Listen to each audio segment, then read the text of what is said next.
This is A's Cast Live, your comprehensive look at the Oakland Athletics. And the pitch is swung on, hit the right field, hit deep. Whitefield going back at the track, over his head, and over the wall. Do you believe that? And 29 other MLB clubs. Ramirez with a drive to deep right, away back, goal! Hey, hits a bomb out there by the Rocks. And boy, oh boy, this third inning is now showtime. It is a Judgian blast. All rise. Here comes the judge. Join us as we take you inside the baseball universe, from humidors to spin rates to game-changing moments. We have you covered. Spend your afternoon with us next from the town, only on A's Cast Live. Here's Chris Townsend. We might need to push the game back today because I haven't been this excited about the game of baseball maybe since I first got into this business. That's how big the changes that happen today in Major League Baseball are. This is massive. This is going to be one of the biggest changes in our game that I personally believe that so many of you, the fans, are absolutely going to love. And forget just opinion, I've got data and numbers to prove it. What a show we got for you in the Treehouse today. If you're sitting out in the parking lot listening or watching, we'd love to have you in here. Happy hour in the Treehouse. It's a Friday. It doesn't get any better than that. Hispanic Heritage Night, and Amaury Pi-Gonzalez, the Hall of Famer, who's off to our right here, who is in so many Hall of Fames, he can't even remember all the Hall of Fames he is in, of course, in the Bay Area Radio Hall of Fame. The Hall of Famer is going to join us at 4:15. Vimael Machín, who I think has to absolutely love the rule changes today for a player that he is going to be here at 4:45. And then we'll have the Mark Kotsay show at 5 o'clock.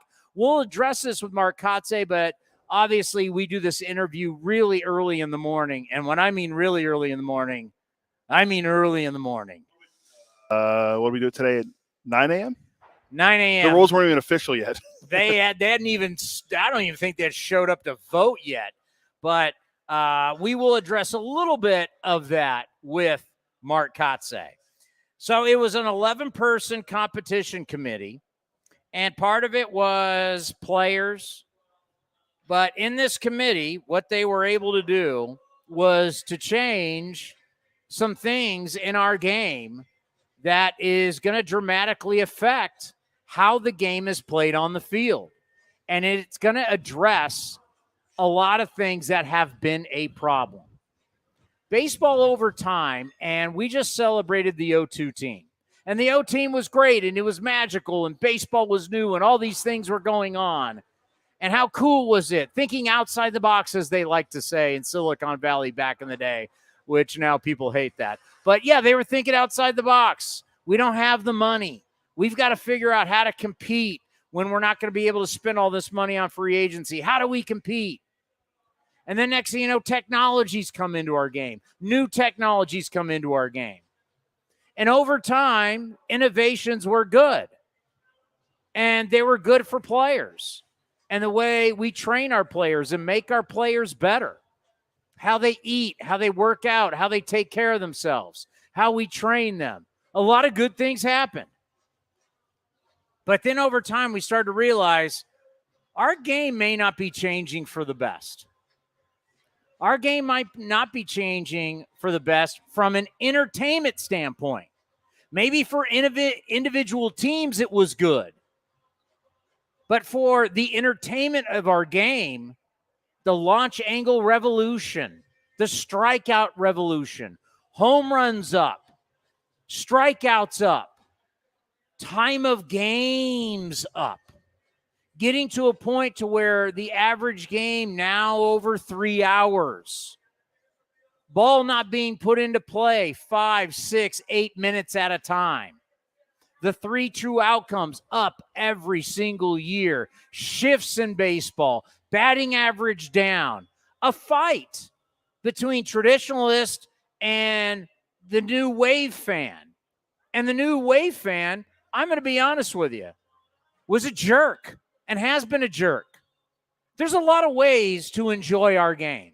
However you want to enjoy it. Most of you want to show up, you want to watch the game, you want to have a sausage, you want to have a beer, you want to have some pizza, you want to have a hot dog, you want to have popcorn, your kids want to run around, you want to come up to the Treehouse for a cocktail, you want to be outside, you want to enjoy baseball. That's the fun of it. That's the majority of people. But then came this new fan that wanted to browbeat you that batting average doesn't matter, this doesn't matter, and you guys are idiots for thinking about it and believing that. And they browbeat you really for the past 20 years over it. Well, these rule changes are going to change so much of that. Because the reason they wanted to tell you batting average didn't matter is because batting average was going down. Because they wanted what? They wanted home runs. It's a home run revolution. It became walks and home runs. And unfortunately, what came with walks and home runs was strikeouts. Less balls put into play. I'll give you just an example, Cody. Back in 1980, so I'm 8 years old. I love baseball. 80%, 87% of the time the ball was put into play. Pretty good. 87%. So ball leaves pitcher's hand, ball's going to be put into play. Today, it's 67%. 20% difference in the amount of action that's in the game. I have kids. I can't get my teenagers to watch a game with me. I can get them to watch a couple innings, but it's boring. And I can really say that now. I've hated today's baseball. I've been in this business for over 30 years. I grew up in a baseball family. My family's a part of baseball history. I've said it. My grandfather was the most valuable player in the National League in 1947. The first ever MVP third baseman was my grandfather, Bob Elliott. My grandfather was on the Wheaties box. I grew up in baseball. I played baseball. I played college baseball. Baseball paid for my education. I live and breathe this sport, and lately I've hated it.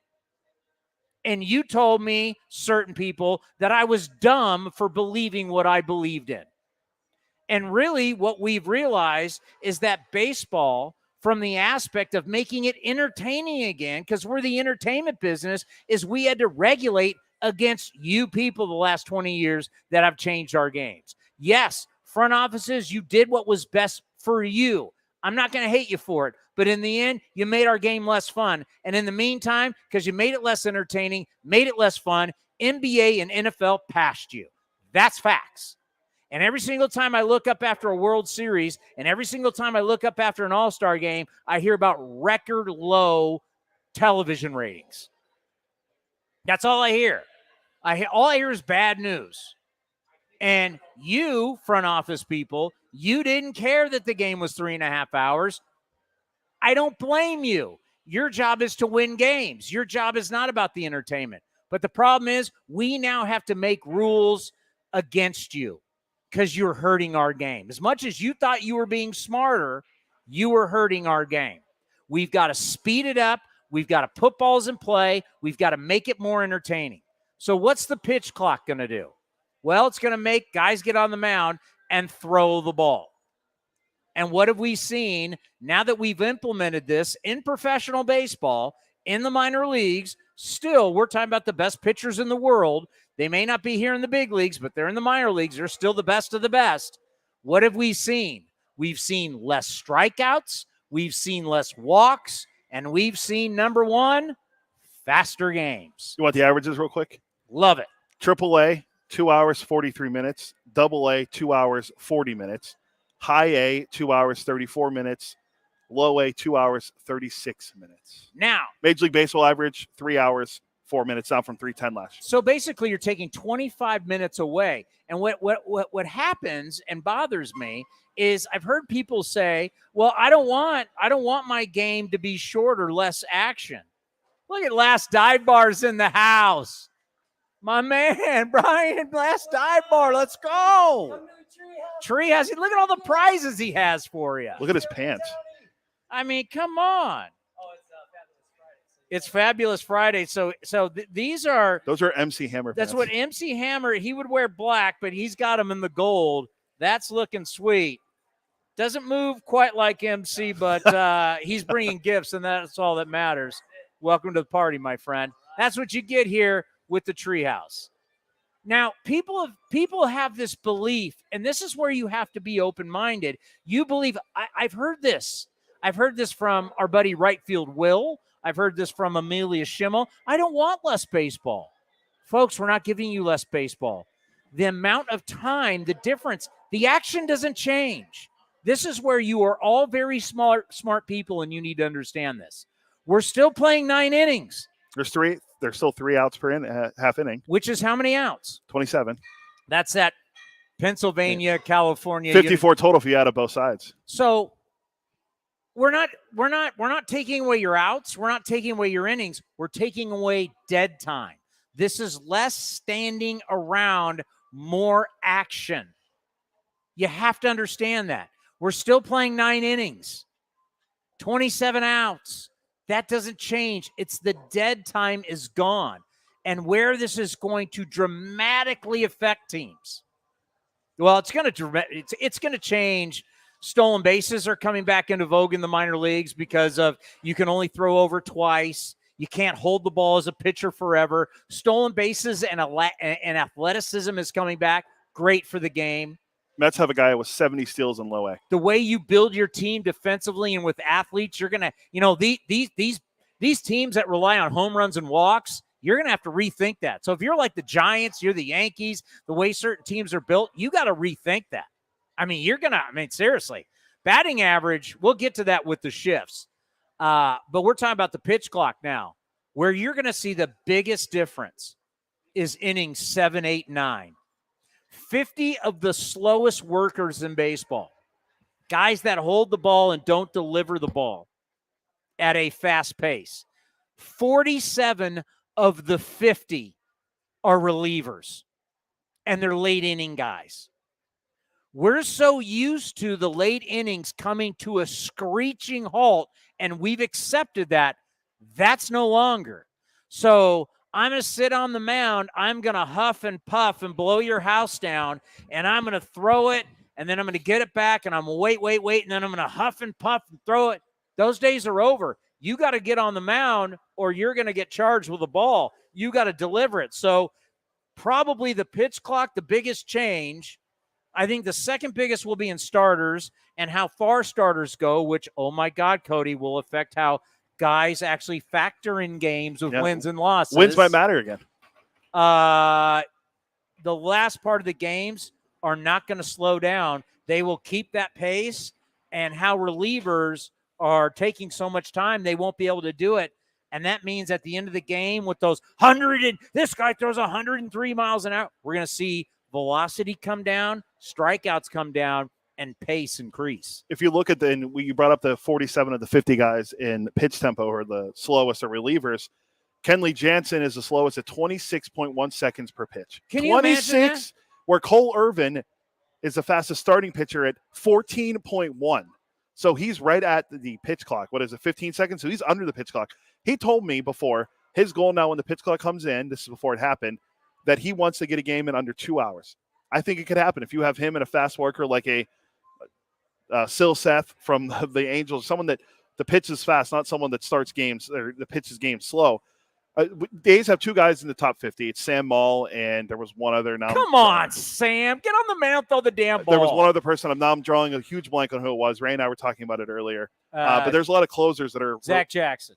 Danny Jimenez. No. Acevedo. Acevedo. Those are two of the slowest guys. Those guys. Okay, let's do this. Everybody ready, right? All right, everybody ready? Quiet on the set. Well, they don't care. All right, ready? We'll do it live. Ready? We're going to do it live. I've thrown now. When does the time? I don't even know. When does the timer start? I think when the pitcher gets the ball back. All right. I am Kenley Jansen. I've just got the ball. Everybody be quiet. You ready? Go.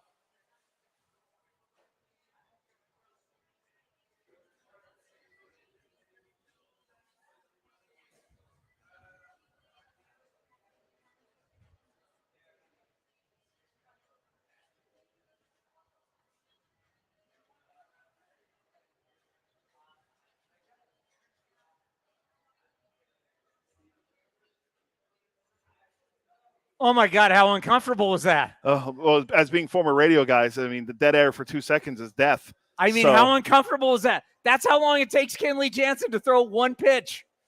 One pitch. Now, if you're watching us on YouTube or Twitter, it's not a big deal. If you're listening on A's Cast, you have to be thinking, what the hell happened to these guys? Yeah, I'm surprised. How long was that? I'm surprised I didn't get a message. I'm sweating that took so long. I'm surprised I didn't get a message from Ruth and her team with shout going, are you guys off the air? Are something wrong? Yeah. Did the Wi-Fi go out? Yeah. That's how long it takes Kenley Jansen to throw a baseball. I mean, that is unbelievable. One of the slowest starters, Shohei Ohtani, 49th out of the 50. It was Ohtani. Was he in that? Yeah, it was Ohtani and another Angel starter in Another reason why he shouldn't be MVP. Takes too long to throw pitches. Shohei Ohtani. Amaury Pi-Gonzalez does Spanish radio for the Oakland Athletics, Hispanic Heritage Night here at the ballpark. It was so funny the other day, as you know, through the years having you on, knowing the greatness of your career, we joked how many Hall of Fames you were in. You couldn't even name them all. You can't remember. Well, thank you. You've now had the time to think about it. Yeah, thank you for inviting me, first of all. And I agree 90% what you guys were talking about. The changes are good. I'm in the Bay Area Radio Hall of Fame, Hispanic Heritage Baseball Hall of Fame, Cuban Sports Journalist Hall of Fame, and one in Puerto Rico. I really couldn't remember the name, and I think it's in the websites, the Puerto Rican Hall of Fame or something like that. So he's in a lot of Hall of Fames. He's kind of a big deal. That's how it works. How are you? I'm fine, and trying to cheer the people for the A's for next year, maybe. This year's done. So let me ask you, does this team sound better in Spanish than it does in English? Well, we get a little more passionate, more exciting. Sometimes I have to grab Manolo. He's falling out of the booth, you know. But besides that, everything is fine.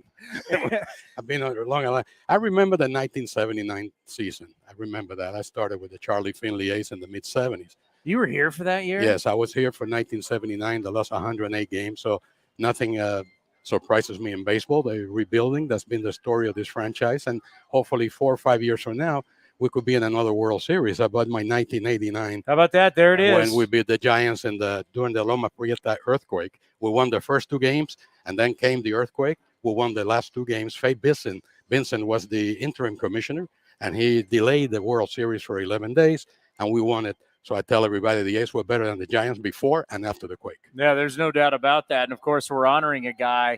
It almost was kind of unfair that, you know, you get Stu right out of the gate, and then you get Stu again after the earthquake. That's in his prime. It's that's tough sledding for the Giants. We might never see another guy winning 20 games 4 years like Stewart did. I mean, you know, you don't see that anymore. Maybe with the changes, pitchers will get some more decisions. Yeah. I'm kind of old school. I remember 1980 when George Brett and Rod Carew were hitting 400. Yeah. And George Brett, he ended with 390 that year. We might never see that again. The average at 210, 220. Although with these changes, I think it's going to change baseball a little bit back to the future. Well, you know, what shifts will do, and don't buy what Brian Kinney, our good friend of the program, is trying to say on MLB Network today. Because what they try and do is they try and bring in, they you know, in television, you want to use the top names in the game, right? You say, well, you know, Freddie Freeman or Paul Goldschmidt, they don't need it, and every player should be like it. Well, every player's not like them. How does it affect the average player? How does it affect Chad Pinder or Vimael Machín that's going to be here? But especially for left-handed hitters, ground balls to the right side. And let's face it, if you grow up a left-handed hitter and you're going to make it to this level, you have a great ability to pull the ball. Not everybody is Tony Gwynn, Wade Boggs. Most guys drive the ball to the ballpark. They hit it either up the middle or they pull it. Well, you've taken that on the ground away from them. Now you bring it back, and we could see an adjustment in just a year, but we're probably going to see this in a 3-year stretch coming up here starting next year, where you see anywhere from 20 to 30 points of batting average put on a lot of different guys. That's a lot more balls put in play, and you're going to see guys, because it's a game of math, you'll start to see guys' numbers in general go up. Well, let me tell you, you mentioned Vimael Machín. He's from Puerto Rico. He's going to play in the Winter Series in the Dominican and in Puerto Rico, both countries. So he wants to get better. A lot of the Latin players like to play in the Latin leagues. And I would suggest a guy like Nick Allen, who I think is going to be the shortstop of the future here, the president, he could go there to play in Venezuela or Puerto Rico, Dominican Republic, and get his skills a little honed a little better. So that is important. I remember the days when I started in the business, most of the players went to the Latin leagues. The reason was they didn't make the money they make now. So they need to supplement their salaries, and they play in Cuba, they play in Panama. But now you still need it. You can use the winter leagues to get better at baseball. You know who used to talk to us about that was our late great friend, Ray Fosse. Ray Fosse went down and played. Yes. And it's the experience. It's a different type of baseball from, I guess you'd call it more like a college football atmosphere to where it's rowdy, it's fun, it's energetic, the fans are going nuts, it's super competitive. It's more than just, people sitting around drinking a beer and a hot dog. It's a lot of fun, but you can learn from playing in that environment. Yeah, it's a lot of passion and a lot of dedication, and it's great. And I recommend anybody who's on vacation that likes baseball, after the season ends, A's fans especially, you can go to Puerto Rico and see those games, and you're going to recognize a lot of those players who are playing here now. And you're talking about great competition, too. Yes. I mean, elite players. Yes, it's pretty good. It's almost like AAA. Maybe some players are Major League. A lot of players are basically AAA caliber. You think about Hispanic Heritage Night here tonight, and I know you being from Cuba, so many great now Cuban ball players, but just when you think of Latin America, you think of the Caribbean, so many of our great players, Hall of Famers. You always think about where we just talked about Tony Kemp being nominated for the Roberto Clemente Award, but so many unbelievable players and what they've done for the game of baseball. Well, baseball right now is 33%. The major leaguers are Hispanics. They're born in Latin America or they're born in this country, speak Spanish. But yeah, Clemente was a great player. When I started, I remember seeing Clemente. I was writing for a newspaper, El Mundo, from downtown Oakland at 20th Street. I used to cover both teams before I started broadcasting, and I covered Clemente. He was a very disciplined man. He used to tell us, you have to be disciplined, you have to be patient. Baseball is like a game of chess.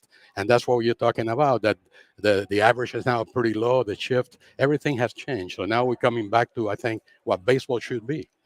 It's not a game that you should be controlled by the clock. This is not the NBA, it's not the NFL, it's baseball. It's a game. It's more of a game than anything strategy. It's a totally different game. Yeah, once you start bringing in certain things, you start taking, it's hard to say this, but you take the game out of the game. Right.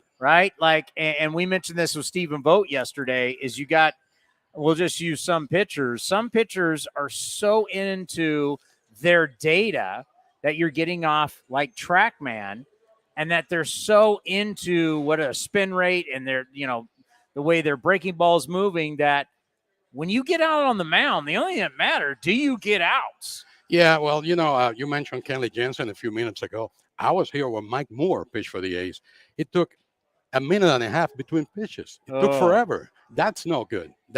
See, I don't like a clock on the game, but you have to have some restrictions because some guys, Mike Hargrove was a human rain delay. Yeah. He came to the plate, adjusting his sweatbands. The umpire standing there. That's ridiculous. It's a game. You have to move it. You have to play. The players from Cuba, and we learned so much, in Cespedes, and how Cuban players get to come over here. And it's so hard to believe that we're still dealing with this in 2022. How do we change it? How does it? And I know a lot of it has to do with politics between our two countries. Well, I was in Cuba. I was 15 when Fidel Castro said, I'm a Marxist, Leninist, I'm a communist, and people started leaving the island. My family was middle class. Cuba was very advanced in 1959. It's 90 miles from Miami. And things changed. Aside from politics, you have to have Cuban teams visit this country. Like it happened in 1999, I believe, with the Orioles went to Havana. You have to have that diplomacy by baseball, because Cuba, everybody plays baseball in Cuba. When I was a kid, everybody, if you were a boy and 9 years old, you didn't play baseball, your dad took you to a psychiatrist. What's wrong with you? It's like soccer in Brazil. Everybody plays baseball in Cuba. So it's important to have that exchange of players. So they come here. Now, Yoenis Cespedes, I remember when he started playing here, and I asked him, what's the toughest thing about the big leagues, aside from your salary and the good hotels and you eat well? The pitching. He said, the pitching here is out of this world. He used to say that. A lot of the Cuban players says the pitching, you see stuff here you never saw in your life. Yeah, the thing about when you play on that Cuban national team, though, you do play around the world. Yes. It's like when we went to the Tokyo Dome in 2012, it was Kurt Suzuki and Cespedes. Right. Were the two guys that played, because Kurt had gone with the A's before, and then Cespedes had played with the Cuban national team at the Tokyo Dome. So these Cuban players play around the world. The big question, when you think about it, it's like, well, how do we get it so these guys can come? Because there's talent there that people want to sign and they want to bring over here. The Yasiel Puig story of how he got here was just, it's mind-boggling. I believe he's trying to come back. He's playing in the Korean baseball organization, the KBO, I believe. He's trying to come back. There's only two ways a Cuban player can make it. Defect when they play, let's say, in Holland or some country that's neutral, or escape the island. 80% of them escape the island. They risk their lives, their families' lives. So it's very tough. So it have to be an understanding. It's out of my decision. It's a political decision between the countries. That's what it is. Yeah, and I remember not that long ago baseball playing over there, and people said that if you go, I don't know, have you been back? No, I have not. But they say if you go back, the cars are from the 50s and 60s. Yes. And, yeah. I have friends who visit quite often. It's like a time warp there. It's 58 Chevrolets and 54 Cadillacs and stuff like that. They keep it in good shape because if you're a car enthusiast, hey. Well, that's what they have. I had an old Volvo years ago. That's about it. But no, Cuba is like, you visit Cuba, it's like you going back to the 50s. The only difference in the 50s, there was food, there was gasoline. There's a lot of shortages in Cuba. It's like the old Soviet Union. It's a big mess. So when you look at to where baseball's game is today, how do you like our sport where it is today? You've been covering this game a long time. I don't like it. Too many changes. I'm not a big fan of this commissioner, God bless him, but I like it the old way it was, the hit and run, hitting behind the runner, take a couple of pitches, go to right field, do stuff like Freddie Freeman, move around. Aren't we going to get that with no shifts now? I hope so. So. You have to learn it. Stealing is, by the way, stolen bases are up in the minor leagues? Yes, it's up. Even Shohei Ohtani has 20 steals? Incredible. The guy can do everything, but that guy's a freak. He's in another world. But yes, I think we're going to get more speed. I like these changes you were talking about today. I love them. The shift is gone. I remember David Ortiz used to tell us in Spanish, I don't like it because I hit a lot to right field, but he was retiring already. He's in the Hall of Fame, right? But a lot of the big players don't like that. They just don't like it because you play 20 years in the big leagues. You're used to hitting to right field. That's the way you make your living. You hit to right field. Now, Big Papi is a different story. He hit over 500 home runs. He's a slugger. But the average player has to learn how to play. Yeah, the average player is not hitting 500 home runs. No.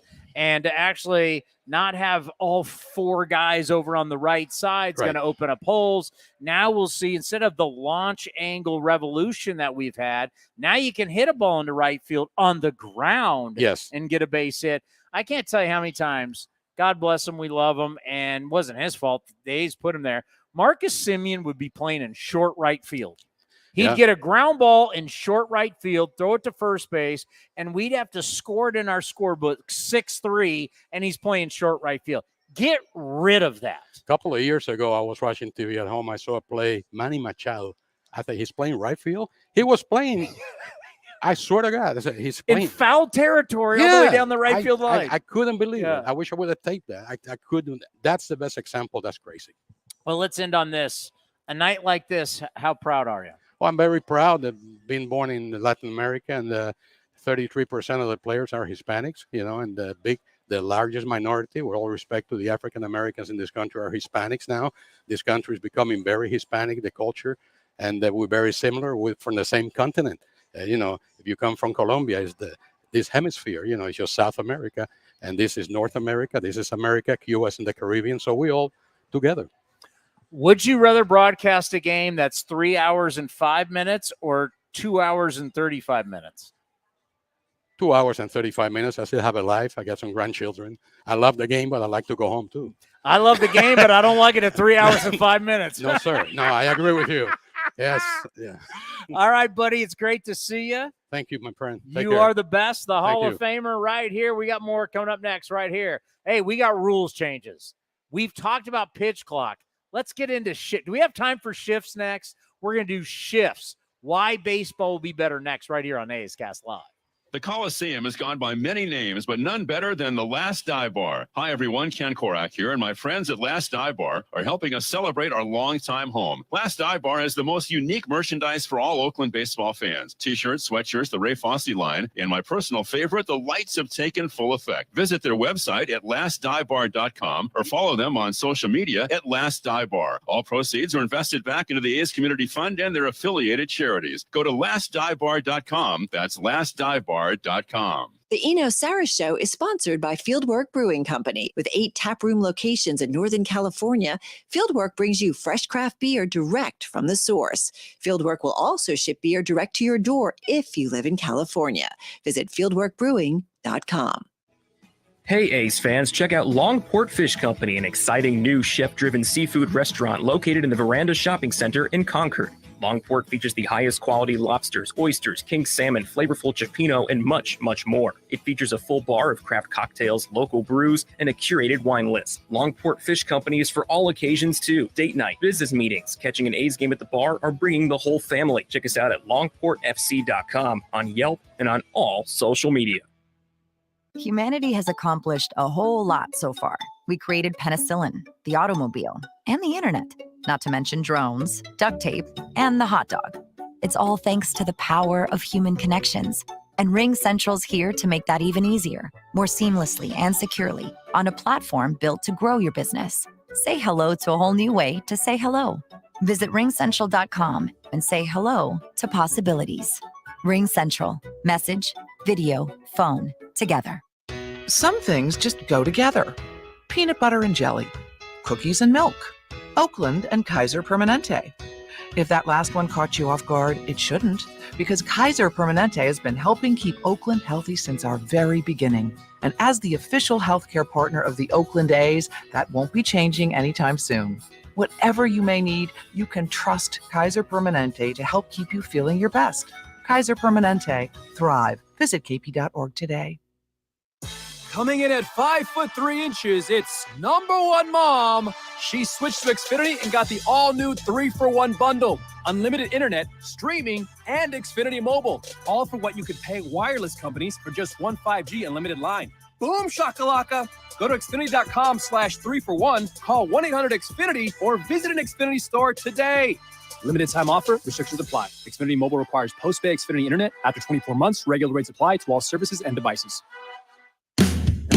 This is Chris Townsend for the Chicken Pie Shop of Walnut Creek. Great news! Our indoor dining is back, along with our beautiful patio dining. Come taste our world-famous chicken pie that has been served in Southern California for 83 years. The Chicken Pie Shop of Walnut Creek has one of the most dynamic menus, plus a full bar. Pot pies, gourmet burgers, sandwiches, salads, flatbreads, and more. Don't forget, we still do takeout and delivery. For all the information, go to chickenpieshopwc.com. That's chickenpieshopwc.com.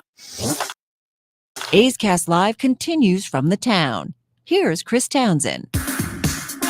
We got a special guest. Vimael Machín joins us here in the Treehouse as we're getting you ready for the Athletics and the Chicago White Sox. It's happy hour. We got all the happy hour deals here at the Treehouse. Come up and see us. How are you? And thanks for coming up. Hey, thanks. Thanks for having me. You know, the one thing that's been a lot of fun watching this year is you play third base. I mean, you've done a fantastic job defensively. How much, I always knew you as kind of a middle infielder. How much third had you played in your professional career? Well, I got drafted as a shortstop at Virginia Commonwealth University. So when I got drafted by the Cubs in 2015, I was mostly second and shortstop. Yeah. And towards the end, before I was Rule 5 by the A's, I started playing first and third. So just coming here and them telling me that I was going to play all over the infield, it didn't take me as a surprise. So, at the beginning, you have to get used to it, especially at this level. But I've been getting a lot of reps and practice and games, so you kind of get used to it. Well, what I love about it is versatility's king. And when you bring a bunch of gloves to the yard every day, that means you're going to get at bats. And I think that's the one thing. It's like if you only play one thing, well, you better be really darn good. A person like yourself that plays all over the diamond, you're going to get a lot of run. Yeah, absolutely. And I mean, I feel it's not only me. We had a couple guys like Pinder and Noisy and TK. That we can play multiple positions. It's just a matter of being ready to go. No matter where you play, just trying to bring something to the table to help the team win. And third base, first base too, but third base, because you've been playing there the most, the hot corner, so different from shortstop. The amount of time that you have, how fast the ball gets in on you, the responsibilities of from playing short and second up the middle compared to playing third. Just talk about middle infield versus corner and how different it is. I mean, it's for me, it's based on angles. And, I mean, you said it, playing third base, you got to be more ready, obviously. Feel like the ball comes at you quicker. A lot quicker. Yeah, than second and shortstop. But like I said, as long as you have a pre-pitch setup that I've been working all year with Emar, you kind of get used to it, like I said at the beginning, and it's just a matter of being ready every pitch. Is there a right-handed hitter this year that comes up and go, oh, boy, this guy turns on it, whoa, boy? To be honest, well, two guys, Josh and Stanton, obviously both of those guys crushed the ball at third base, and I mean, it didn't cuff me off guard, but it got into my glove pretty quick. I don't know if you guys saw it, the line drive. I believe it was the second or third game of the series. The Judge hit at me. I kind of tried to catch it, and I ended up missing it. But I mean, we get them out at first. But yeah, those two guys. I mean, we all know they're big. So if they put a good swing on it, it's gonna be hard for sure. You know, today is really a historic day. The changes that they have made that will be implemented next year, why it's so great to have you. I mean, we have Hispanic Heritage Night, which is great, but the fact that you've played with these changes, you've played with the pitch clock, you've played with banning of the shifts. How do you feel about it? Is it a big deal, or do you show up next year going, I've already done this? Well, being in AAA, like you said, most of the year, it was tough at first, especially getting in the box when 19 seconds, I believe it was, or 12, something like that. Well, it caught me off guard at the beginning because sometimes we like to take our time kind of to breathe and regroup to get ready for the next pitch. So we didn't have as much time as I wanted. But if you keep playing, you get used to it, obviously. And also the bases, I heard they're doing it like AAA.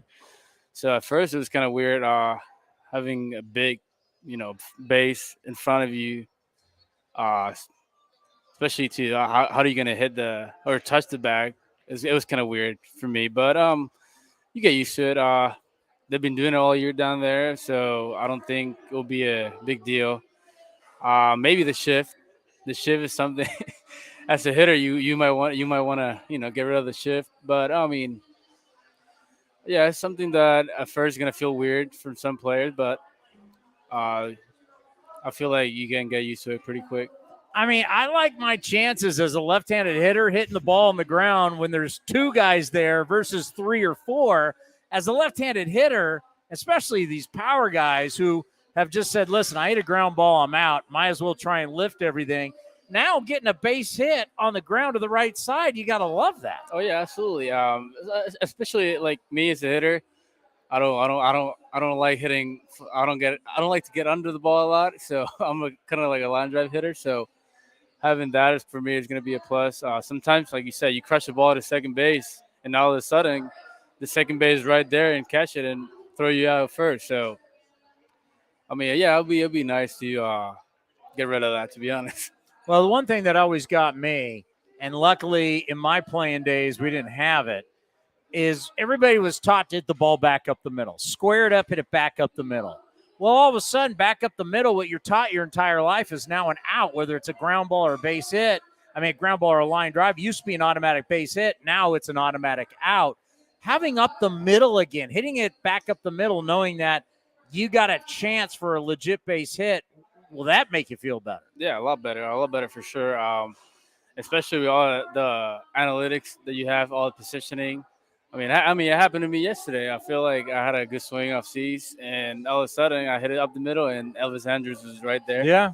I mean, something that we can't control, but having that middle open again, and those like the 4-hole or 6-hole it'll be nice. It'll be nice. And it'll be a relief to get a couple hits. Yeah, no doubt. The bigger bases thing, like a lot of us have no clue. Did it affect you more, good, bad, as a defender or as a runner? Well, it'll be harder as a defender because now, especially out here in the big leagues, you have a lot of guys that are plus runners. Like a guy like Julio Rodriguez, you put a ball in the dirt, or even Acuna, you might want to get rid of the ball quick. So as a runner, it'll be easier. Obviously, field is shorter now for them. But as a defender, you gotta make sure you catch it first, obviously, and then make a good throw and a quick throw. So yeah, it'll be a challenge for sure. I mean, up the middle, man, you got to get that tag down quick with a guy stealing, right? I mean, I have no clue. Like, I've never seen what one of these bags look like. When I walk out on the field, am I going to go, wow, it's like a big pillow? Is it like a huge difference? Well, it might sound funny for sure, but the first time I saw a base this year in AAA, I treated it as a pizza box.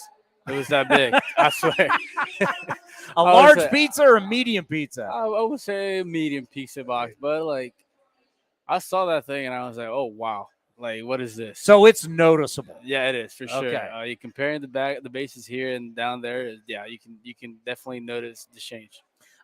Big night tonight, Hispanic Heritage Night. What does it mean to you playing in this game tonight in front of these fans? It means a lot. I mean, having a day like this, especially all the Latins that are grinding, especially in the minor leagues and here. I mean, to have a night like this is special for us, because for us to show everything that we've been through and all the good things that happen to a Latin player, helping here in the States, an organization to bring something good to the table every day to make something special happen. So having a night like this and play in front of the crowd on a Latin now is something that as a Latin I will never forget. Obviously, it's my first night in the big leagues as a Latin night. So other than the Roberto Clemente night in 2020, I believe it was. So yeah, it's something special for sure. A lot of people don't realize when we have these players come from a different country and don't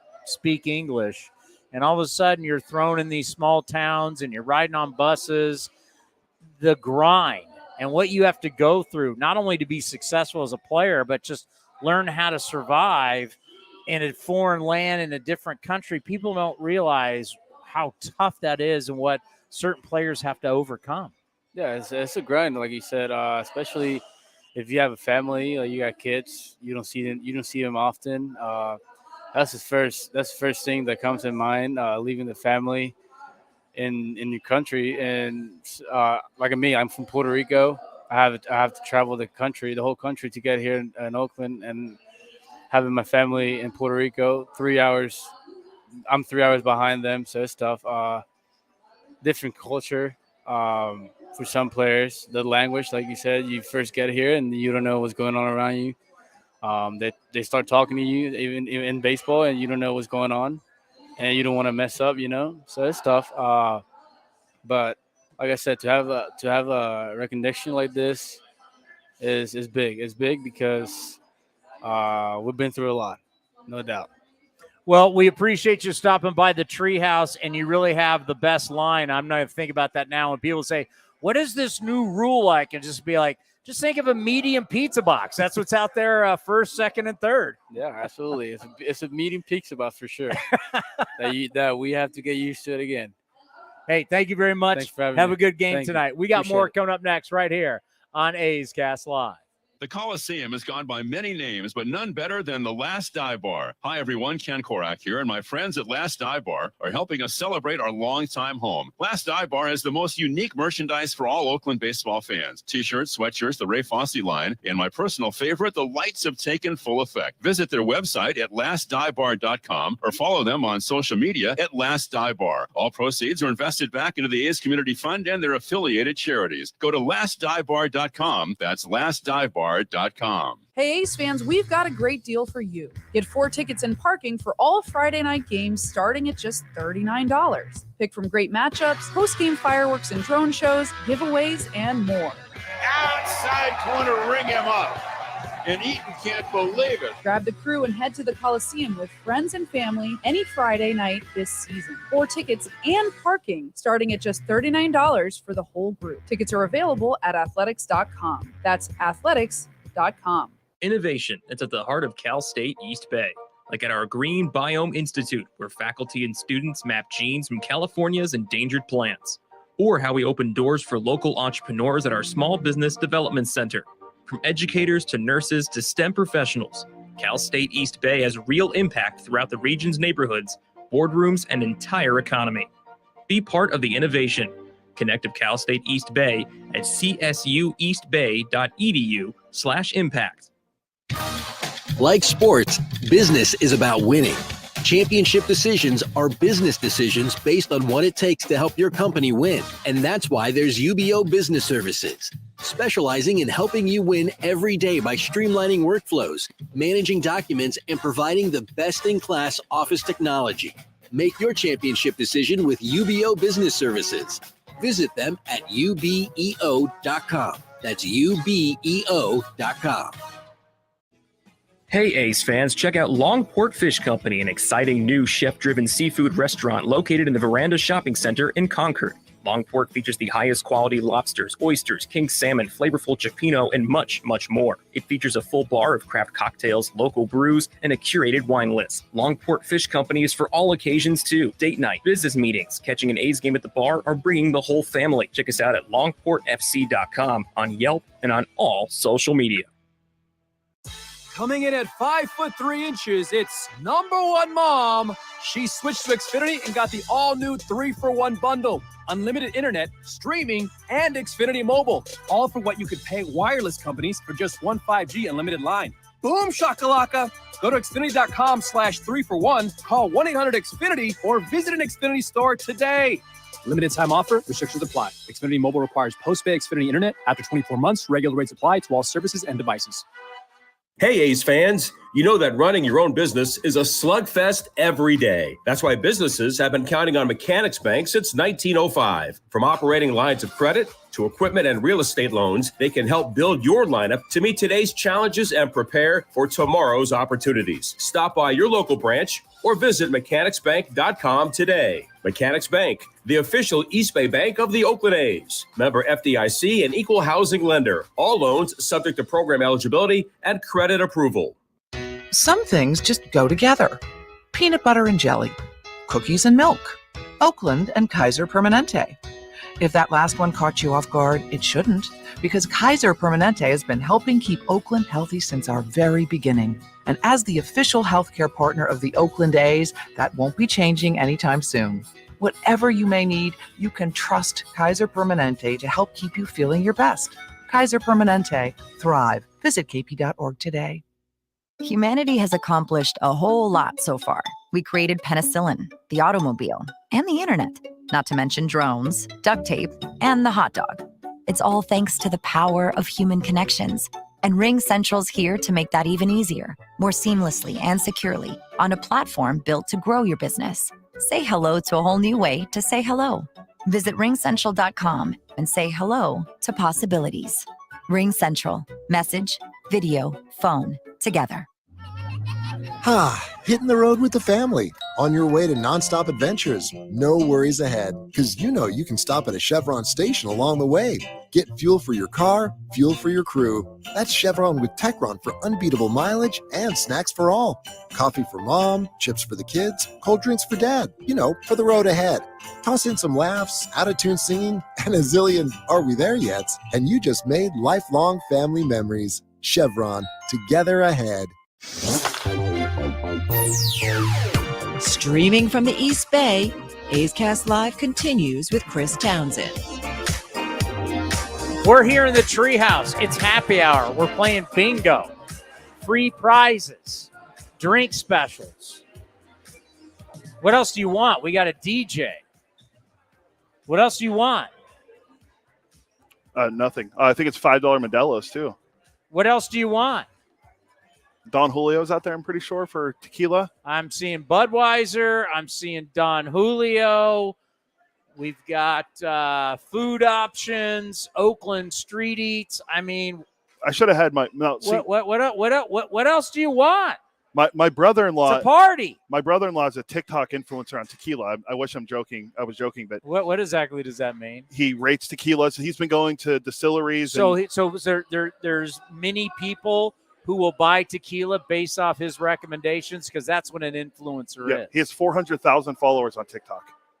I wish I was making it up. So he has what? 400,000 followers When's on he TikTok. going to promote A's Cast? What we need, I should have invited him up here. My wife is at a bachelorette party. I could have had him come stay, and he could have came and gave up. Bring that $400,000 to A's Cast. Let's go. Do you want some news? I mean, we buried the lead. I don't, folks.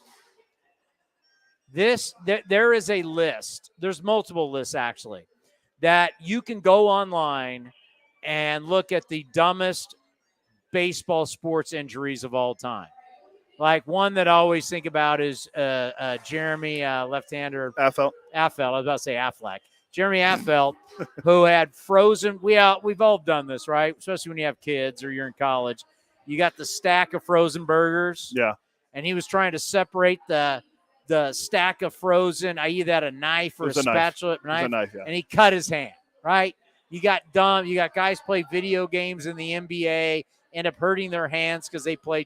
There's been some of that. Jesus Luzardo punching his hand because of a video game. Didn't Drew Pomeranz punch the water cooler at the A's and break his hand? Yes, that's been done a lot. Lou Trevino fell in the shower and hurt his knee.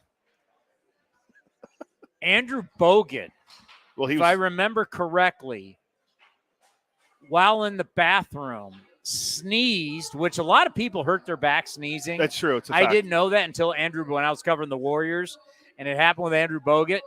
That Bogut, I mean, he was a house of cards anyway. Sneezes, back goes out. 7, what was he? 7 what? 7'1", 7'2". 300 and something pounds. Yeah, he's a big guy. Goes down. Can't get up. They had to come get him. Yeah. He was in such bad shape from sneezing. So a lot of bizarre sports injuries, whether you're Madison Bumgarner or dirt bike. Yep. You're Jeff Kent washing his car, ends up being on a motorbike. However, see, it's my responsibility. Fernando Tatis. As a member of the Bay Area media to remind you about Giants information. You know, they want to remember him as washing his truck. I need to remind you he was riding a motorcycle, Jeff Kent. Or that the Giants are having the biggest collapse that we've ever seen in Major League Baseball because Giants media has now moved on to Niner media, and they don't want to remind you that the Giants are having the biggest collapse we've ever seen from one year to another in Major League Baseball history. I feel it is my duty to remind you of that. They're currently 65 and 73 after their loss today. So that's, if you do the math, 107 minus 65 is 42. So that's when they have a light tower go out and they can't play, I need to remind you of that. I need to remind you of Giants news that the Giants media want to not talk about and move on to the Niners. See, they easily just move on. It's like I got a rug right here. You just sweep it under the rug, and now it's Trey Lance and Jimmy G. Some people in the media need to remind you of what's going on with the Giants. And I will be that person. I'll be on that watch for you as this historically bad season for the San Francisco. Hey, I report on how bad our season is. I have to report on how bad the Giants is. But with that said, where's the breaking news sounder? This is breaking news. Ray's still getting his chops in. Well, we bought Ray a Dave Stewart jersey. That's true, yeah. It should be. We gave him his hard work. If you want to see it, it'll be.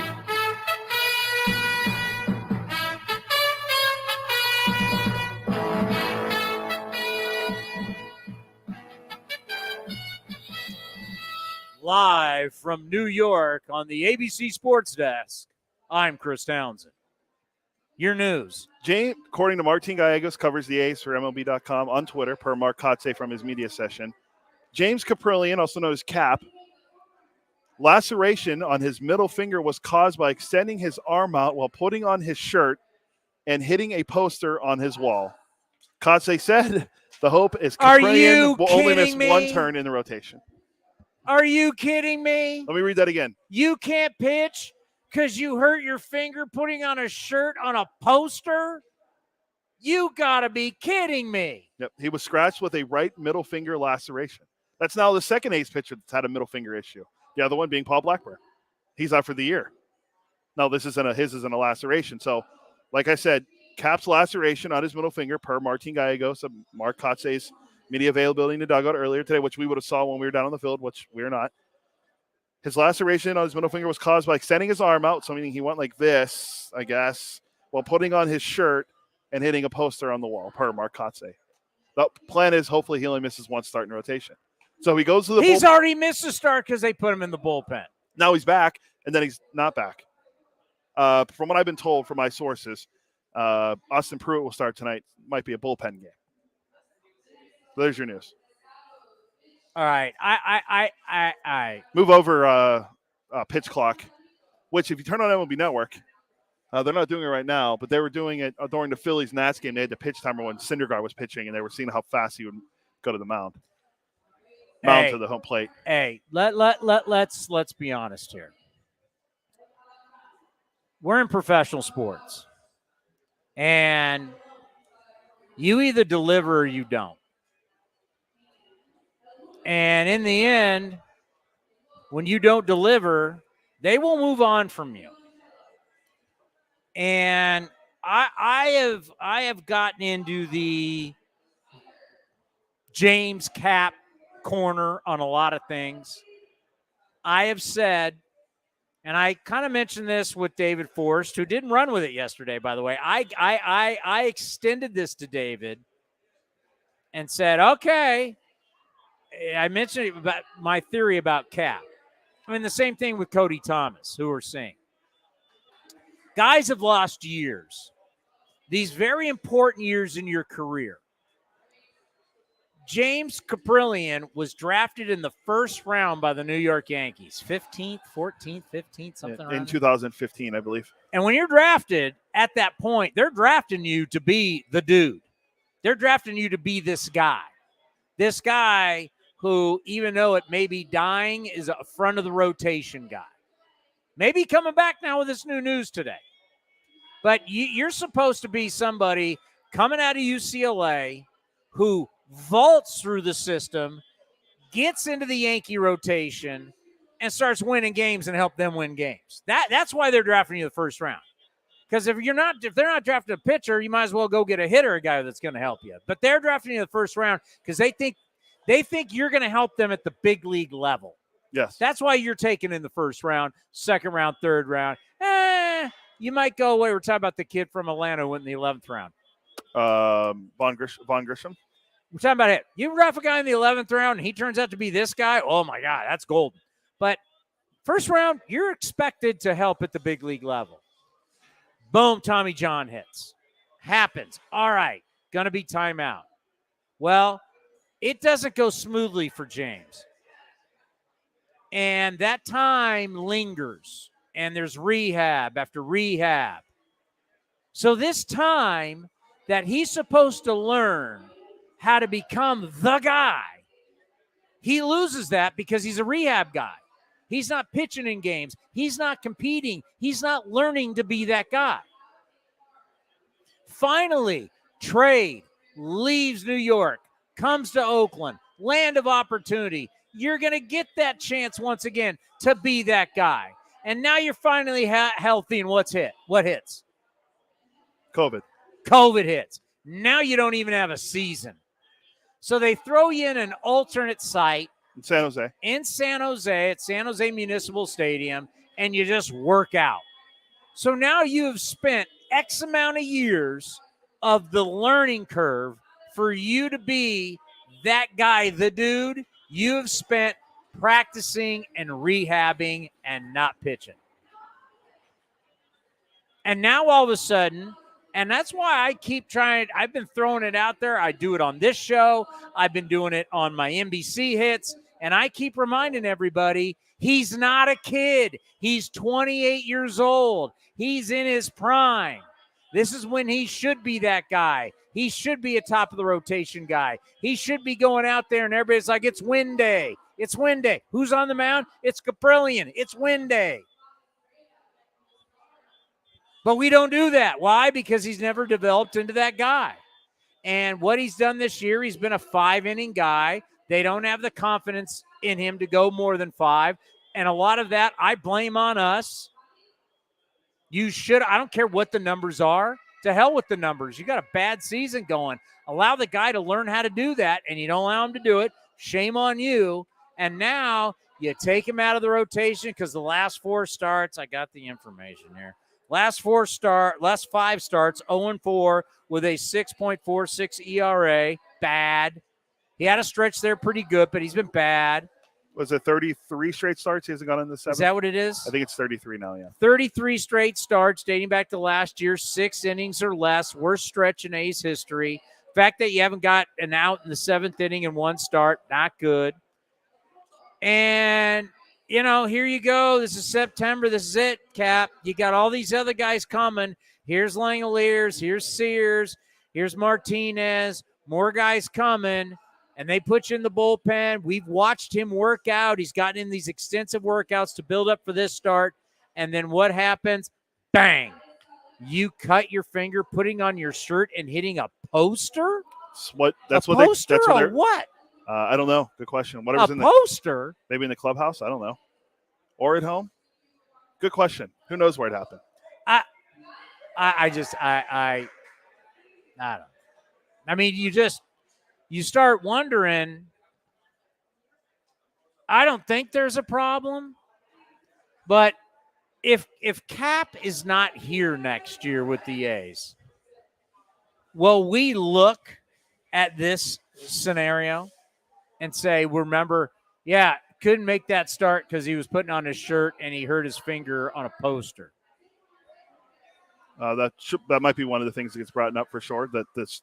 I'm point. I'm looking at our game notes, and Cap's not even in there because of they probably knew about the injury. First thing in here, you look at the second page, it's bullpen notes. So, you only have so much patience. I mean, obviously they took it in the year of discovery, as we have dubbed it. You've taken him out of the rotation, and now you put him very briefly, and now you put him back, and you did it with the eye of working him out. We've watched it from the press box before we've gone down because he's been out there early, and you've done this extensive stuff with him to get him ready for this start, and then he can't go. I mean, I don't know. They're not going to tell us, but, I mean, my patience is wearing thin. If my patience is wearing thin, because, once again, I'm not dealing with a 24-year-old. I'm not dealing with a young prospect. When does he turn 29? Let me check. I mean, he's 28. This is the prime of your career. I mean, next year you're 29. I mean, you're on the doorstep of your 30 season. You're in your 30s. Spring training, March 2nd. He's 29. Started next year, he's 29. This is, I mean, your career to date. You're too old. You think back of the baseball. I'm younger. I think Baseball Reference. Your Baseball Reference page, I'm like, what does it say? Not much. And you're 28, about to be 29. Yeah. I mean, how frustrated are you? If you're not, I mean, I would be worried. But then also from Cap's standpoint, I may be getting me out of here because you don't want me to go more than 5. Oh, the mariachis. Can I get some chips and salsa? Where's the margaritas? Even though I don't drink anymore, margaritas would be nice. For me, yes. I mean, since you don't drink. I can go a virgin. I never heard someone ask for a virgin margarita before. That's interesting.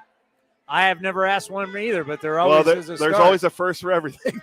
But I can see where Cap may be a guy that maybe needs a new look. And boy, does that Sonny Gray trade a stinker. I mean, we're starting to look at another trade that's a stinker. We're already now Zach Logue going down. Kevin Smith's in AAA. Kirby Steen hasn't really been setting the world on fire. I mean, the Matt Chapman. Matt, what are you getting for Matt? I mean, We got on him about his batting average. He's second on the Blue Jays in home runs, behind only Vlad. by the way, though, it's all home. It's all home, yeah. It's like 19-5 or something. If you like go look at Matt Chapman's splits, Matt Chapman on the road is terrible. I mean, really, he's terrible. His OPS just plummets. I mean, he's hit. Was he hitting? Was he hitting at like two? I want to say it's close to 230 now. You got to remember, it's the same thing I told you about Josh Donaldson. I said, and that's when on my old talk show on the other radio station, I said, you trade Josh Donaldson to Toronto, he's going to explode. Came the MVP, got the most votes of the All-Star game. Why? Because you put him in an offensive, huge environment. Not only is the Rogers Center, you call it the Sky Dome, a launching pad, but you now put him on turf, and all your ground balls are going in for base hit. I mean, it's highly offensive. So you look at take Matt Chapman out of the Rogers Center this year and look at his numbers. He's not very good. All of his numbers are at home. Yeah, well, yeah, you're right. I think he has like 19 home runs at home or 18. It's really high.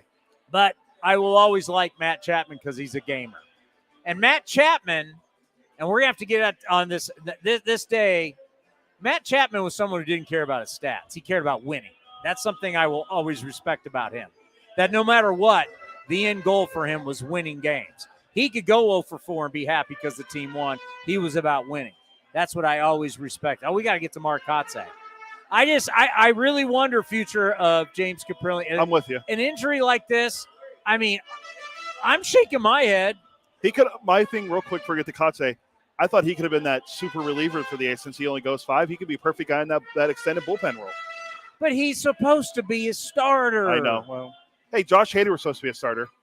But when was Hader moved, though? Well, he went from the Orioles to the Astros to the Brewers. But at what age was? Oh, he was in his early 20s. I mean, we're talking. He's 28.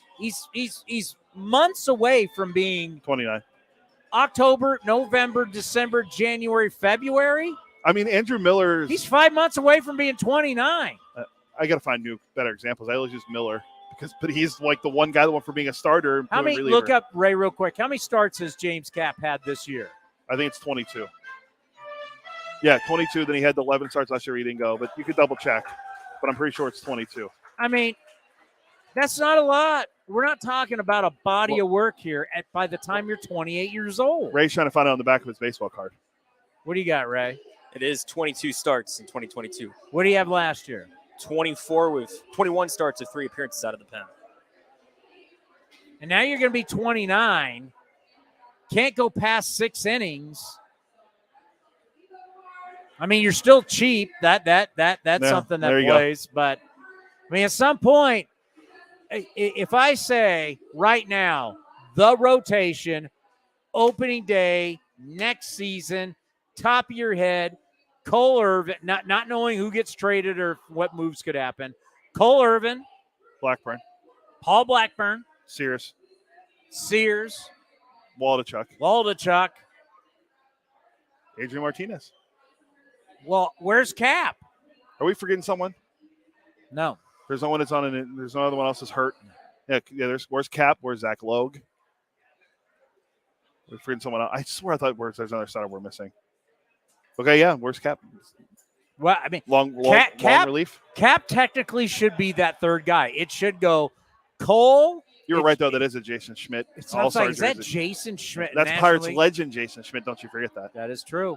I was thinking Cole, Blackburn, Cap. That's how you should say it. And then Sears and Waldachuk. But now I don't know exactly how you look at Cap. And then if you go into spring training and knowing God knows no one's going to go with anything extensive, I don't know. It's interesting. It becomes kind of a wild card now. What to expect, especially a guy who's had 33 starts and hasn't. I mean, it's average this year. He's averaged 5 innings a start.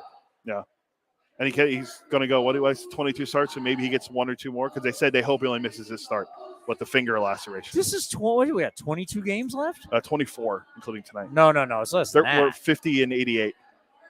So that's 130. It's 130 what is that, 138? Yeah, so plus 24. Right, we're 1588, correct? I'm just going to do the schedule here.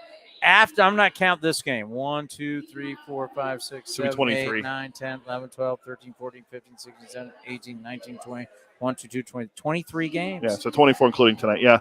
So he's out. So maybe he makes 3 to 4 more starts? 3? 3, well, it's figure every 5 days. Oh, 6-man rotation now, right? I mean, So maybe 2 starts? We'll see. All right, we left our fans waiting long enough to hear all from right. Kots. It is time. Do we have the sponsor in there so I don't have to say Yeah, it? sponsors in there. It is time for the Mark Kotsay Show right here on A's Cast Live. Time now for the Mark Kotsay Show here on A's Cast, brought to you by Nest Betting. Check out their location, Albany, Berkeley, or you go online to nestbetting.com for all of your betting needs. It's your mattress, it's your pillows, it's your sheets, you name it. Use the coupon code Oakland to get 10% off your entire order. Go to Nest Betting and nestbetting.com. Kots, how you doing today? Doing great, Townie. Cleaning up an apartment, had some coffee, and getting ready for the day to go in the office. Do you ever feel like, the good old days like college when life was so simple? Yeah, the lack of responsibility. Is that what you're talking about? Your mom's not grinding you about cleaning stuff up and laundry. It's just you got your apartment, and it is what it is. Yeah, those were the days. I can remember back to when, at Cal State Fullerton, the very first apartment I lived in, I had 3 other roommates. And I can tell you, it wasn't very clean. So I moved out, thought I had a better roommate, and then I ended up with 2 ferrets in my apartment. So that wasn't a good swap at all either. Oh man, the good old days. How unusual is it when it's this hot, the way the ballpark plays small, because we never see the Coliseum play small? Yeah, I've been here for, this is my 7th season, I think. And there's very, very few times I can remember it playing like this for consecutive days. And we might get a hot day here and there. You get a day game, obviously the ball travels well. But for these last few night games, you've seen a different ballpark and you've seen a lot of balls go over the fence. Yeah, because one thing that I noticed, because you forget about it because it's so rare, it's like the wind goes away. And without the wind, without the marine layer, it becomes almost, I hate to say it for the pitchers, but it almost becomes, like you'd see like with what's going on in Vegas.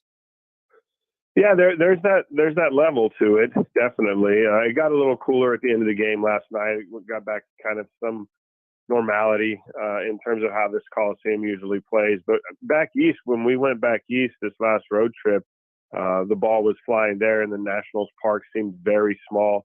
Balls hit at 101 that normally, we watch at the Coliseum, end up warning track, if that, we're flying out of the ballpark. So it is or tends to be a pitcher's park here at the Coliseum for most of the year, and this is just one of those weeks where it's warm and the ball's jumping.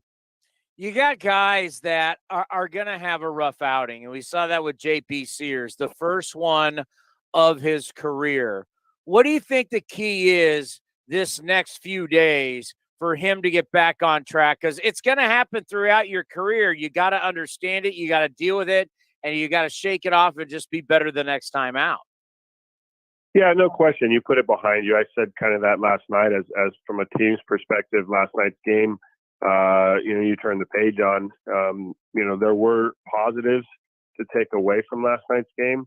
Tyler Sear coming in and throwing 2 2/3, I think it was, of really good, clean pitching. And but for JP Sears, that's an unusual outing. That's the hardest he's been hit all season, including with the Yankees. And I mentioned it last night in my press conference post game that there may have been, he may have been showing some of his pitches. And the White Sox are a really good team at picking up tip pitching. And it's one of those outings where for JP, these next few days are going to seem like forever. He wants to get back on the mound right away and put that one behind him.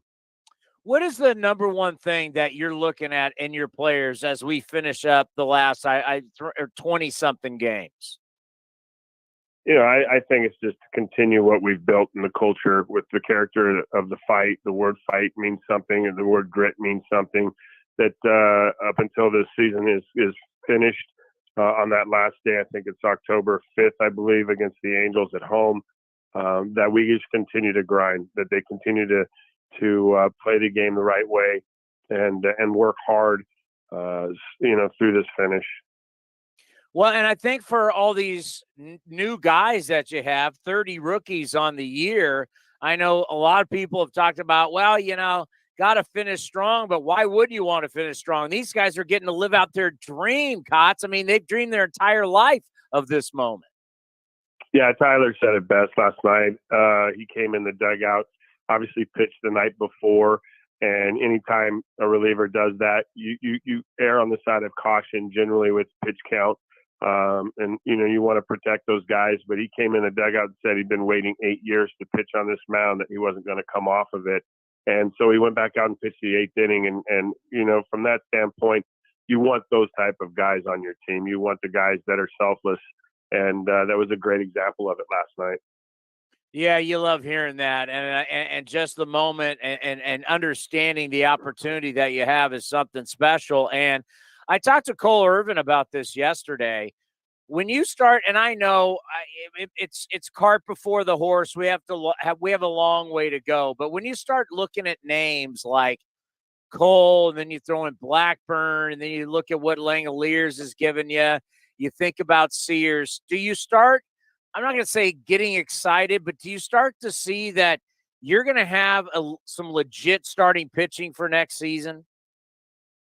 Yeah, I think you have to have a vision, looking forward as to the talent level and the guys that are in the system and the guys that are currently on the roster. And you mentioned Cole, the year he's had, Blackburn up until his, injury and DL or IL stints. We're getting a look at a young left-hander in Ken Waldachuk, who's, been in 2 outings, pretty impressive. Up until last night with JP Sears, you get excited about that left-hander. And again, that's just one start. There's some guys, that we haven't seen, that we haven't got a look at in our system down below.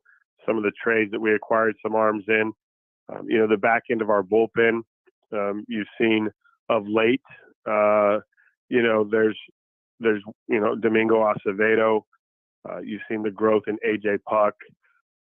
You also, Danny Jimenez, the success he had up until he got hurt with Zach Jackson as well. So, there is a lot of positives. There's a lot of, talented young players that have had some impact here at this major league level this season. And as you mentioned, with 30 rookies, it's going to be a little bit of a roller coaster ride because it's a learning process here, and the growth and development is really important. And I think we've seen some of that, pretty consistently in some of those names. How important is management of these bullpen guys that you just mentioned, who have all thrown more than they've ever thrown in a season before at this level? Yeah, it's really important, and unfortunately for Danny Jimenez and Zach Jackson right now, it could have caught up with them. But Danny's had a long, not long career, but in terms of the amount of innings he's pitched, he's gone through a full season, where Zach Jackson, a younger guy, those appearances catch up with him. And Zach's a max effort guy. So, that's going to impact kind of his usability and durability, I would say. So it is important to watch the workloads. Domingo Acevedo's at a career high in innings pitched and appearances. I think he's among the league leaders. It says something about the success he's had this season, the role he's filled for us.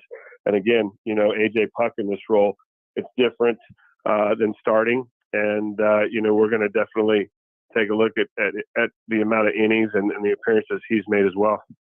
You know, I always wonder what young players get out of these ceremonies that they get to see. You know, we just honored the 2002 team. We honored the 1972 World Series champion team. We're going to honor and retire Dave Stewart's number on Sunday. I mean, looking back in your career, did you get anything out of it when you were a young player? And what do you think your young players are getting out of it, seeing it? Yeah, well, the first impression I got of a major league team was the 1997 World Series champion Marlins that I was a rookie on. And first time in a major league clubhouse sitting next to guys that had, impact and major success at the big league level. Just talking and having those conversations with those type of guys, you gain knowledge. You're very humbled by the experiences, and then in terms of our history and our heritage, the Oakland Athletics, and what this organization has, the success it's had, and bringing those members of those teams that have had success back, definitely opens the eyes of these young players from just a pure, as I mentioned, heritage standpoint and the class of this organization. Let's end on this. It looks like we're going to get some rule changes coming out today, and actually it's going to be real soon, about what we're going to see next year. And one of the big ones is changing how you're able to shift and basically banning the shift. How do you feel about that, and how do you think it will affect the game? Well, as a baseball purist, the implementation of new rules is always going to be challenging. It's change. And, for myself, banning the shift, if it's going to, help the offense, create more runs, I'm probably a fan of it. From a strategic standpoint and defending, there's been times this year where I've looked at Darren Bush and said, let's just put 4 infielders on the right side against this left-handed hitter. So, it's going to probably increase, the desire for a little more athleticism in the middle than what we've seen over maybe the past few years, where you take that third baseman and put him in second base and you can play him there. But now, if that's the direction we're going, you might have to look at the range factor and consider that in decision making. So, maybe looking forward, we can run some type of motion defense, County, and as the pitch comes, just start sprinting. Let's see what those rules are going to look like, right? Just sprint the shortstop over as the pitcher goes into his delivery. I wonder if that's going to be legal or not. I like put a guy in motion like the NFL. I anything to make stuff more interesting. But I know this: back in the day, you loved ripping that base hit back up the middle, that line drive, which is now caught because the guy's there. But as a hitter, you were taught your entire life to hit the ball back up the middle. Now you get rewarded again. Yeah, no, that's true. And again, I remember in 2015 as the first time hitting coach, coaching Matt Kemp at the time and having him just focus on hitting line drives up the middle and then being caught and him coming back to the dugout just pissed off as hell at me and just saying, I'm just going to pull it over the fence and just, so it's going to be interesting. There's some other rule changes as well. The bigger bases, I don't know the impact that's going to have on, stolen bases. Is 3 inches of a bag, going to help a guy steal a base. The time clock is, and I haven't dug into the specifics of the time clock, but if they're really limiting pickoffs to 2, that's going to be interesting. That's going to change a little bit of the offensive strategy and stolen bases. So it'll be interesting to see when these rules come out. I'm sure we'll have a conversation about them next week. And if there are, nuances to these changes, it's going to take some time to get used to for sure. Great stuff. We'll talk to you next week. Stay cool. All right, Tony. Thanks, man. That's our guy, Mark Kotsay, brought to you by Nest Betting. Check out their location, Albany, Berkeley, or go online, nestbetting.com for all your betting needs. Sponsors of the Green and Gold. Love the Green and Gold. Joe Alexander, going to be here tomorrow, our sponsor. and hanging out with Mark Kotsay. Use the coupon code Oakland, get 10% off your entire order, and your bed, sheets, pillows, you name it. And that's the bed Ricky Henderson sleeps on, Mark Kotsay and his family sleeps on. His daughter at USC, we got beds. We got beds all over.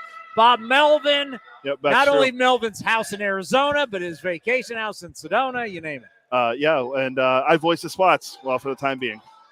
We really didn't get into shifts. So the way I view it is basically this will be the big boom for left-handed hitters. Joey Gallo, Matt Olson. No, I think any left-handed hitter. Yeah, but I'm looking at guys like Gallo who complain about the shift and they can't hit. I think here's your time. Let's see. No, I think it's any guy. Because as a left-handed hitter, you got to the big leagues because you can turn on a baseball. Yeah. Right? And everything is taken away from you on the right side now. There's always 3 to 4 guys there. That's not going to happen anymore. So the base hit in between second and first is now back. And the ball up the middle is now back. Yeah. So now you're talking about X amount of base hits, now improve a lot of average. For the left-handed hitter, and even up, because let me tell you something. I have this for you just to tell you how much this is going to help every left-handed hitter. Shifting against left-handed hitters, 22.1% in 2017, jumps all the way to 55.6 this year. Over half the time. And now that's gone. So really, anybody who's left-handed, this will benefit. The league batting average right now is its lowest since 1968 at 243.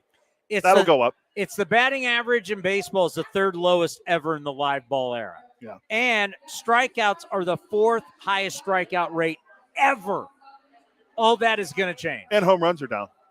Yeah, and humidor. I mean, we're looking at the 2 leaders. What is it? The Yankees and Braves are around 210 each. And what the minor leagues has taught us with the pitch clock, strikeouts are down, walks are down, home runs are down. But now batting average goes up. For someone who still is into batting average, I can't wait to watch the numbers change in front of our eyes, to watch the math, what it does to all of your numbers. The more hits you get, the better your numbers get. Yeah. Batting average in general. And then the stats that you look at on the back of your baseball cards, OPS and slugging. Does OPS go up? All that goes up. Does WAR go up when you get more math? You know also goes up? Your expected batting average. My expected batting average is now going to be 430. But no, it's kind of pathetic when you're looking at the batting race, right? Who's going to win the batting title? And you're like, oh, the guy's hitting 318. We could see guys get back to 330, 340. I mean, look at right now. What are we talking about with Paul Goldschmidt? Why is Paul Goldschmidt running away with everything? We're talking Triple Crown again because he does it all. Because your good friend Ducky Medwick was the last guy to do it in 1937 in the National League. Where were you in 1937? My grandparents, who were both deceased, were like 20. And we remember that report we talked about last offseason. We showed pitchers. The data showed it. Pitchers walk more guys with the shifts behind them. A lot of pitchers hate the shift too, though. Oh, I know totally. Kershaw's not a big fan of it. So all of a sudden, we could see a dramatic change in walks. By the way, all the Moneyball stuff, rip it. These rules are going to really kill what we think of as Moneyball. Oh, walks. Do we care how a guy gets on base? You do not. Yeah, because you're going to have a lot more strikes and you're going to have to swing it. Last one. Remember the Terrence Long scene? Well, you pay me to get on. That's what you pay me to do. No, I paid you to get on first, not get thrown out at second. Well, I don't know. I think that's going to go out the window. Vimael Machín with the best line today, saying that the new bags we're going to be playing with, it's like a medium pizza box. I like that. You'll hear Vimael Machín in Ace Little Access today. To me, this is all good, and let the numbers begin. We'll play out the rest of this year by the way they've helped hurt baseball, and we'll see the changes. And there's going to be people go, I don't like change, especially the players. Let's just watch. It won't take long, a month in, 2 months, 3 months, and we'll say, look at the difference in baseball. Look at batting average. Look at hits. Look at stolen bases, strikeouts down, walks down. We'll see how it improves not only the pace of play and how long it takes the game, but how the game is played. And if you make it more entertaining and more exciting, maybe get people back into baseball. and elevate our sport back to where it should be. If we can get to 2 hours and 43 minutes like it is in AAA, sign me Oh, up. my. And we can get it to 2:30. That's perfect. That's perfect. If Cole Irvin can get a game in under 2 hours, that's what we're going to 2 talk about. 2 hours and 15 minutes. You'll make me love my sport again. Thank you, everybody, for watching. Amaury Pi-Gonzalez, radio legend, of course, does the play-by-play Spanish for us as it's his Hispanic Appreciation Night. Vimael Machín stopping by here, and also Mark Kotsay. Anything else? No, that's it. Coming up next, A's Total Access brought to you by Chevron. I'll be back in minutes. I got to run back to the press box. Thank you, everybody, for watching. We'll be back Monday. No, Tuesday. We have Monday off. We have Monday off Oh, every time the rest of the year. We have Monday off. Tuesday's my last show for my trip to Europe. Oh, another Monday off. Fine. We'll see you Tuesday at what time? 2 o'clock. We're playing the Rangers. See everybody on Tuesday. Thanks for watching and listening. The Coliseum has gone by many names, but none better than the Last Dive Bar. Hi, everyone. Ken Korak here, and my friends at Last